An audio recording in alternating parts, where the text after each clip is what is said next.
Every day when I prepare for the show, I'm watching a lot of videos, a lot of clips, and once in a blue moon, something happens. I watch something that is so cringy and painful, difficult to watch, that I have to just take a break. That's what this video that you were just seeing there on screen did. And it's Kayleigh McEnany, the predecessor of Caroline Leavitt, Trump's former press secretary, who's now a Fox host, trying to defend in the most absurd way imaginable Trump's, proposal or declaration that the United States should and potentially will take control of the Gaza Strip. Take control. Now, before I show you Kayleigh McEnany, and as we go through this, try to imagine what she could possibly say in defense of such a proposal. Trump previously talked about a potential military incursion into Greenland. Now he's talking about the same into the Gaza Strip. And then I bet you can't guess what she says. But first, for context, here is the news that everyone's talking about. While you watch, if you appreciate the show, please do click the subscribe button. Thank you, Mr. President, Mr. Prime Minister. You are talking tonight about the United States taking over a sovereign territory. What authority would allow you to do that? Are you talking about a permanent occupation there, redevelopment? And Mr. Prime Minister, do you see this idea as a way to expand the boundaries of Israel and to have a longer peace, even though the Israeli people know how important that land is to you and your citizens, just as the space is inherited by the Palestinians as well? I do see a long-term ownership position, and I see it bringing great stability. A long-term ownership position, he says, to that part of the Middle East and maybe the entire Middle East. And everybody I've spoken to, this was not a decision made lightly. Everybody I've spoken to loves the idea of the United States owning that piece of land, developing and creating thousands of jobs with something that will be. Yeah, so he hints a little bit there at what this is about for him in his delusional mind. But again, we're working toward a Fox host trying her best, trying her worst to defend this. Right, left, and center, I've seen people denouncing this. Gaza is a hellhole right now. It was before the bombing started, frankly, and we're going to give people a chance to live in a beautiful community that's safe and secure, and I think you're going to see a tremendous outflowing of support. I can tell you, I spoke to other leaders of countries in the Middle East, and they love the idea. They say it would really bring stability, and what we need is stability. Yes, sir. He's talking about we're going to find some other place for Gazans. It's going to be great. We're just going to relocate them. And then the U.S. will take control of the Gaza Strip. At one point, he said, and then the world people can live there. Who knows what that means? But understand, as I'm sure you can guess, that when he says everyone loves this idea, he means mostly everyone hates this idea. And if you understand anything on a basic level about the history of that region, you know that Trump going, hey, Gazans, hey, could you move away just somewhere else? We're going to go ahead and move in here. Could not be a more delusional proposal. And if he were to be serious about it, we'll talk about if he's not. But if he were being serious, what he said is on the table is the U.S. military, obviously, this is how we would enforce such a thing, invading Gaza and pushing an entire people out of it. Few things do we have more historical perspective on how terribly and horrifically they can end, and they are.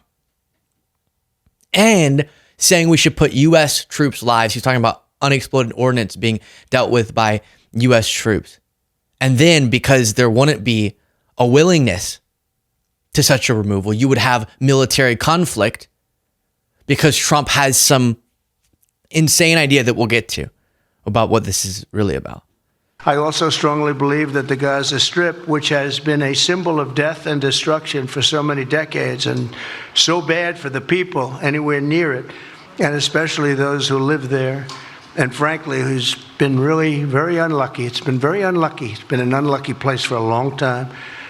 Being in its presence just has not been good, and it should not go through a process of rebuilding and occupation by the same people that have really stood there and fought for it and lived there and died there and lived a miserable existence there. Instead, we should go to other countries of interest with humanitarian hearts, and there are many of them that want to do this, and build various domains that will ultimately be occupied by the 1.8 million Palestinians living in Gaza, ending the death and destruction and, frankly, bad luck. So the anti-war president is saying the U.S. military should undergo such an operation. It is nauseating and terrifying. Nancy Mace responds, thinking this is all real funny, saying, let's turn Gaza into Mar-a-Lago. Now, the two options are he's just doing random spitballing about random thoughts that have come into his mind, and this isn't really a serious proposal that he would use the U.S. military for, or he is serious. If he's not, could this be another attempt at distracting from the disastrous things he's doing relating to domestic policy? Maybe. But standing up there in front of the world, saying something that is terrifying the world and prompting immediate backlash, you'd think he'd have some seriousness attached to it. And if that's the case, then I just mentioned how terrible that could be. So, with all of that, a lot of Republicans came out, as you saw from Nancy Mace and Mike Johnson, said, yeah, very interesting. I mean, this might be an interesting idea. Yeah. And they're sort of caught up in a contradiction. Some of them are thinking this is totally serious and it's a great idea. Some of them are saying what Kayleigh McEnany is. Well, the media didn't listen to that. Those gathered in the room, Caitlin Collins, others, because I watched through the channels last night and it was absolute pandemonium. I mean, the freak out was only second to June 27th, the day that Joe Biden had that disastrous debate. And when you look at it, I just thought to myself, they haven't learned the lesson yet. And the lesson is this: maybe Trump is not trying to take Gaza. Maybe this is a grand part of a negotiation to get Iran to come to the table, to get Iran to hold back the proxies, to get Iran to stop its nuclear warfare on the world. Maybe that's it. My lesson to the media, this one line I wish they would take: President Trump is playing four-dimensional chess. You all are playing checkers. If they even have a game board. If they even have a game board, yes. Not quite so sure.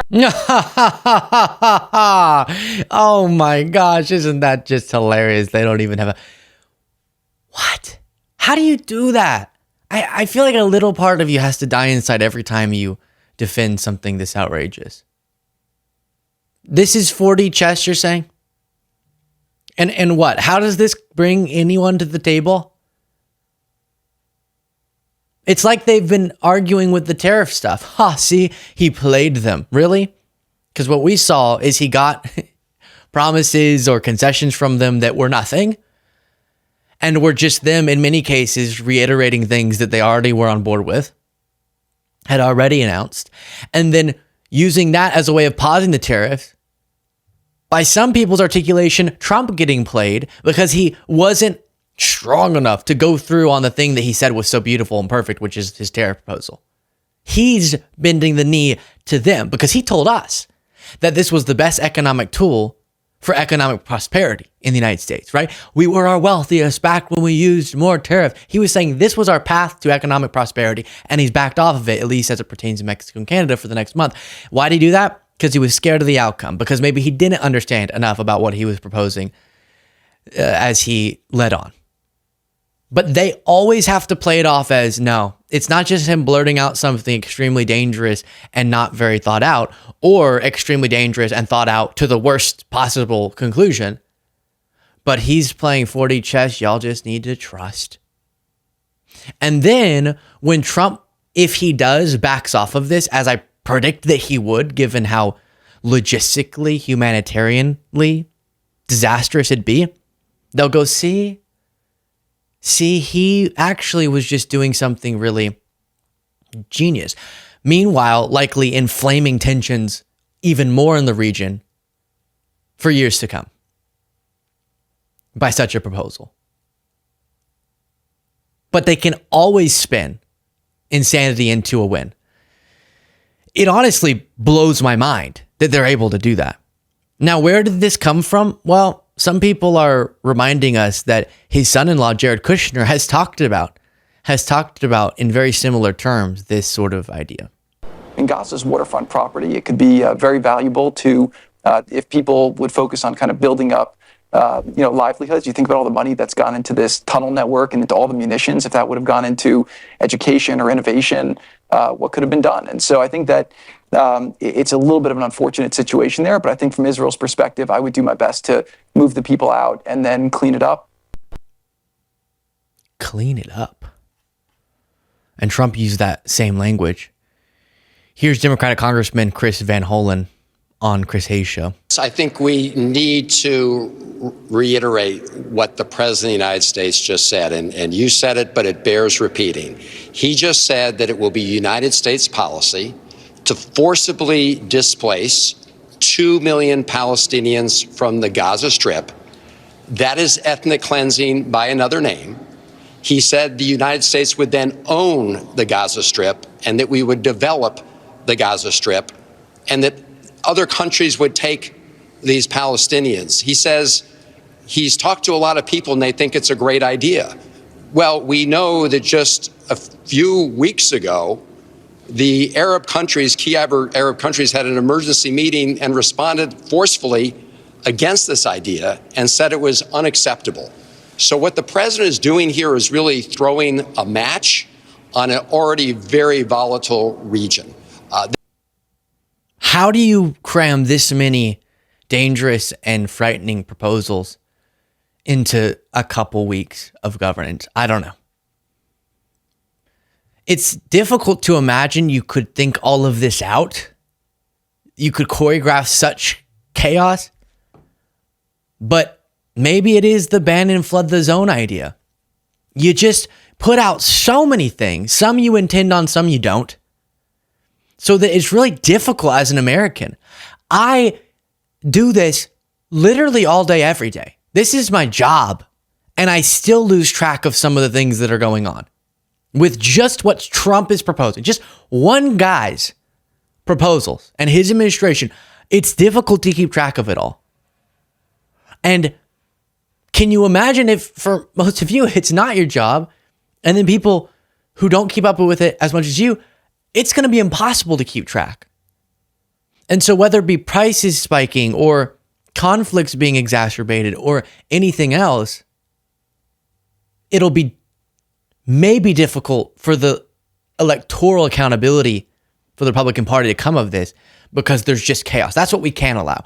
We can't, I'll keep saying, control what it is that Trump's doing, but we can sound the alarm. I think we as a movement contributed to Trump at least temporarily backing off of the tariff stuff because there really was a lot of outcry about the direct connection that people are going to see with the tariffs to price increases. And so we can make noise such that there's pressure and fear of the political outcome. But the biggest thing we can do is just as things are happening outside of our control, we explain to everyone that we can really who's causing them, who's to blame, and then how the most logical response would play out. Share your thoughts in the comments.